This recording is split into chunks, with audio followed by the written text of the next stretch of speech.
Bugungi qisqacha bu yerda jumada aytib berilayotgan mavzu Alloh subhanahu va taoloni zikr qilishlik mavzusi.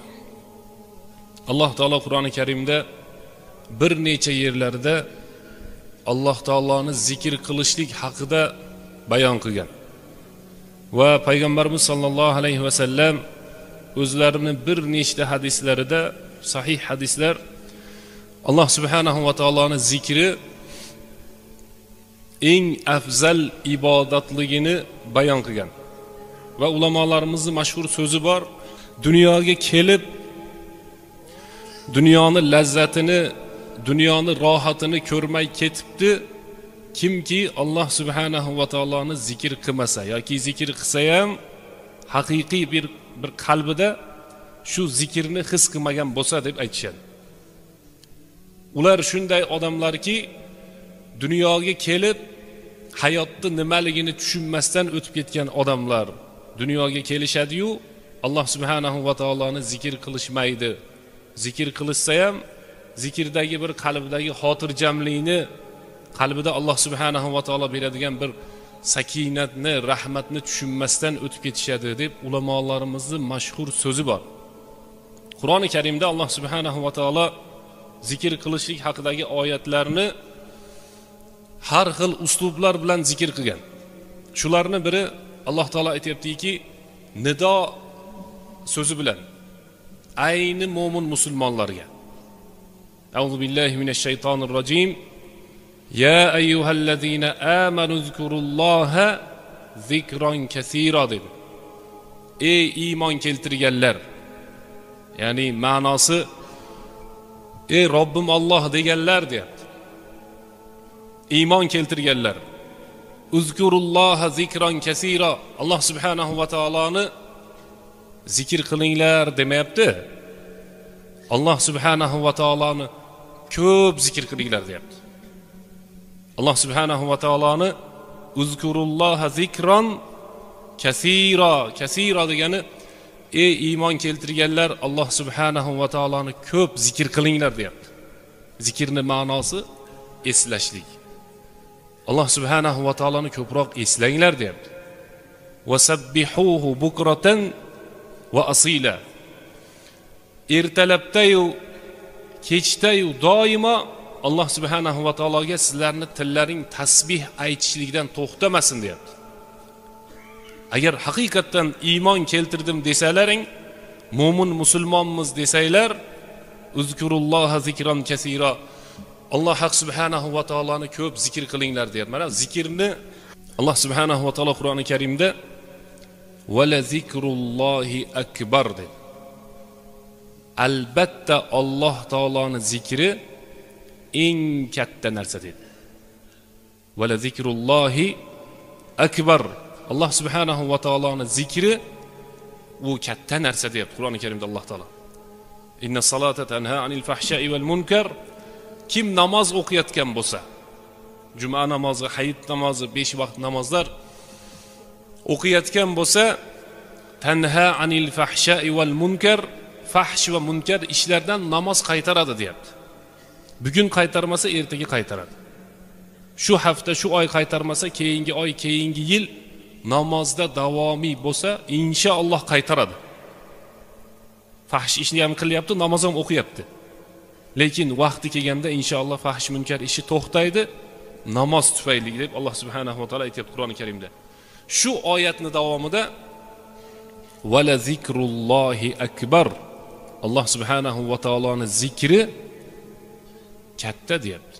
Ya'ni namozdan ham katta. Albatta namoz sizlarni fahsh munkar ishlardan to'sadi. Va la zikrullohi akbar.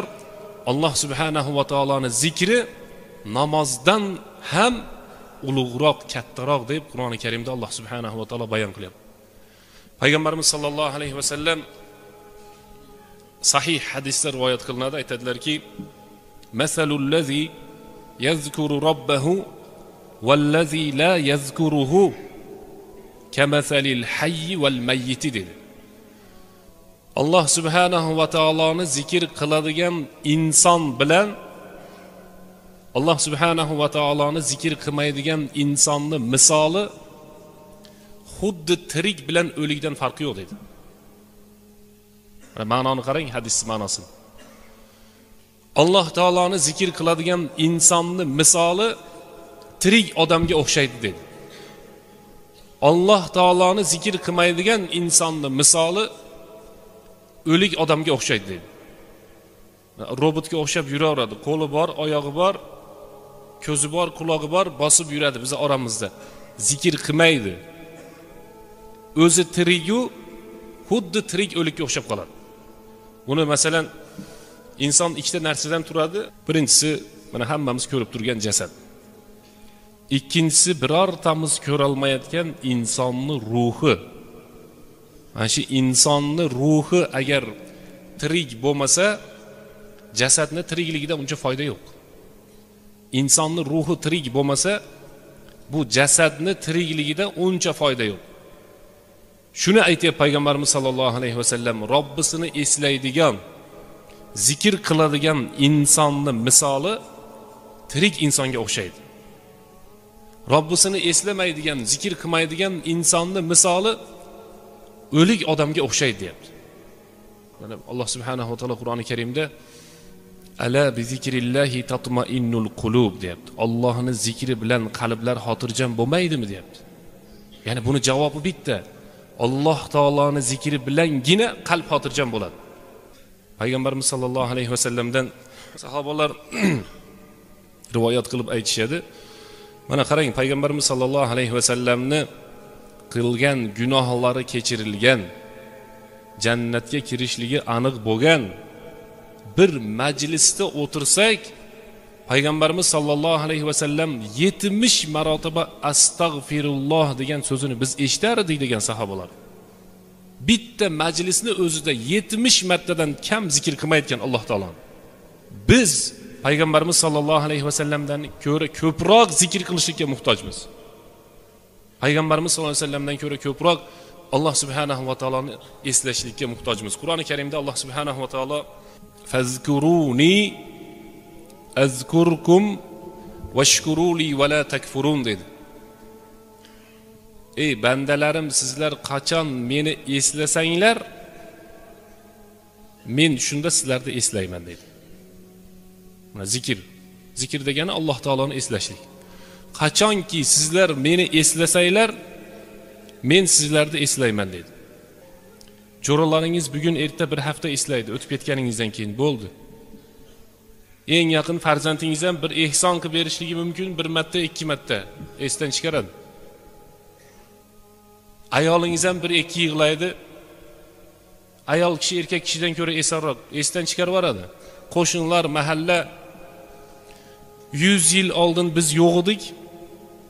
100 yildan keyin shu yerdagi odamlar hammamiz yana yo'q bo'lamiz. Esdan chiqib ketamiz. Odamlar bizni eslamaydi. Rahmat aytmaydi, tanimaydi ham, bilmaydi ham. Lekin Alloh subhanahu va taoloni zikr qilsangiz, Alloh taolo esidan chiqarmaydi. Alloh taoloni zikr qilsangiz, ertaga qabrga kirganda Alloh taolo mukofot beradi.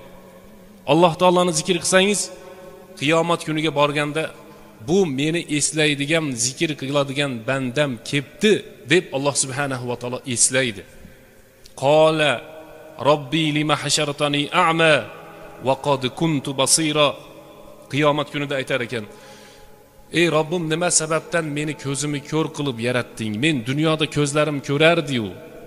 Endi qiyomat kunida men ko'zim ko'r bo'lib yaralibman. Alloh taolo aytibdi: nasitaha, sen dunyoda bizni esdan chiqarding. Va kazalikal yawma tunsa. Bugun biz seni esdan chiqardik deyapti. Kim Alloh taoloni esdan chiqarsa, Alloh taolo ataylab uni esdan chiqaradi. Alloh taolo esarmas, ataylab esdan chiqaradi. Lekin qaysi banda Alloh subhanahu va taoloni mana shu dunyoda eslasa, qiyomat kunida Alloh subhanahu va taolo o'sha bandasini eslar ekan. Yunus alayhissalom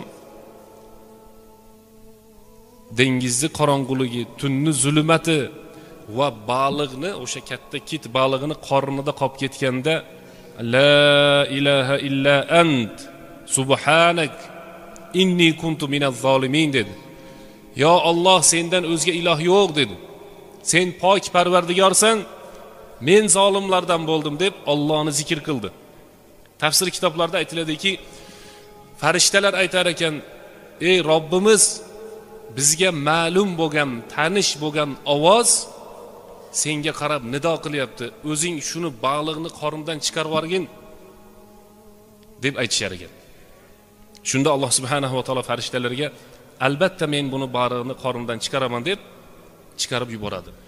Nima sababdan farishtalar tanish ovoz, biz tanigan ovoz kelyapti deydi desa, ulamolarimiz aytishadiki, u baliqni qorniga kirishdan oldin ham Yunus alayhissalom Alloh taoloni zikr qilgan. Esdan chiqarib qo'ymagan. Bizda muammo bo'lsa zikr boshlanadi. Orib qolsa, ey Xudo, nima gunoh qiluvdim deydi.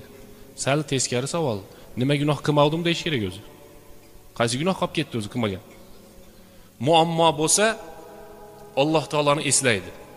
Qarz bo'lib qolsa Alloh taoloni eslaydi.